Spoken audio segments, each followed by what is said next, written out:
পাশে মানুষের সাথে আমরা আছি এই বাংলাতে। আপনারা দেখছেন সংবাদ শিরোনাম।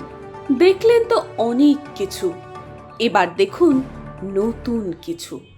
নমস্কার, আমি অনিশা আর আপনারা দেখছেন সংবাদ শিরোনাম। ব্যারাকপুর লোকসভা কেন্দ্রে তৃণমূল প্রার্থী পার্থ ভৌমিকের সমর্থনে হালিশহর লোক সংস্কৃতি মঞ্চ থেকে নির্বাচনী থিম সং প্রকাশ করা হলো ব্যারাকপুরবাসীর জন্য।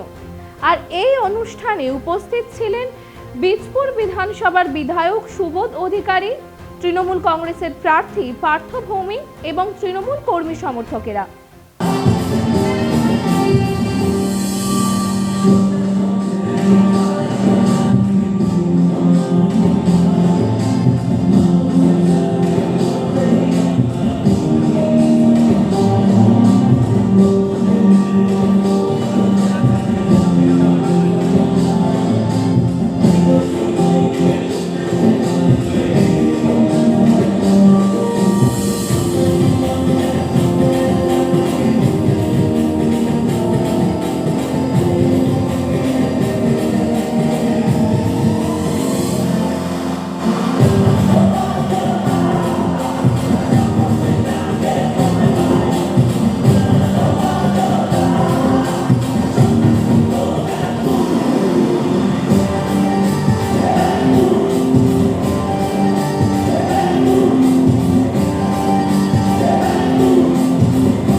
ছাত্র যুবরা ব্যারাকপুরের তারা এই থিম সং তৈরি করেছে।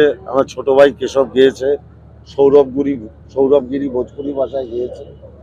এই দুটো থিম সং আজকে প্রকাশিত হলো। এবার এটা ব্যারাকপুরের বিভিন্ন জায়গায় বাজবে। না না, মূলত আমরা যেটা বলতে চেয়েছি প্রথম দিন থেকে, আমরা ব্যারাকপুরে গুন্ডারাজ খতম চাই, আমরা ব্যারাকপুরের শান্তি চাই। সেটা দেখবেন এই থিম সঙ্গে আছে।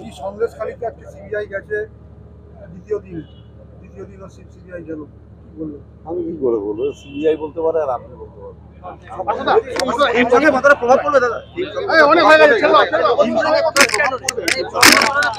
পরে আধুনিক যুগে থিম সং এসবের প্রভাব পড়ে, আর যারা কালচার্ড মানুষ তাদের কাছে এর এফেক্ট আছে। সবাইকে মহিলাদের অতি জায়গা নিয়ে তৈরি থাকতে এবং তৃণমূলে যারা দুষ্কৃতি তাদের সাবধান করে দিয়েছে। কি বলবেন? স্বপন মজুমদার জানে সব জায়গায় মহিলারা হাতে ঝ্যাঁটা না, হাতে ভোটার স্লিপ নিয়ে লক্ষ্মীর ভান্ডারের সপক্ষে ভোট দিচ্ছে। না, এই থিম সং হয়েছে। থিম সঙ্গে আপনারা ভোজপুরিতে সৌরভ গেয়েছে, বাংলাতে কেশব গেয়েছে। গানটা খুব দারুণ, মানুষের খুব ভালো লাগবে। আগামী দিনে যে গুন্ডারা চায় না, সেই গানের মধ্যে রয়েছে। মানুষের পাশে মানুষের সাথে আমরা আছি এই বাংলাতে। আপনারা দেখছেন সংবাদ শিরোনাম। দেখলেন তো অনেক কিছু, এবার দেখুন নতুন কিছু।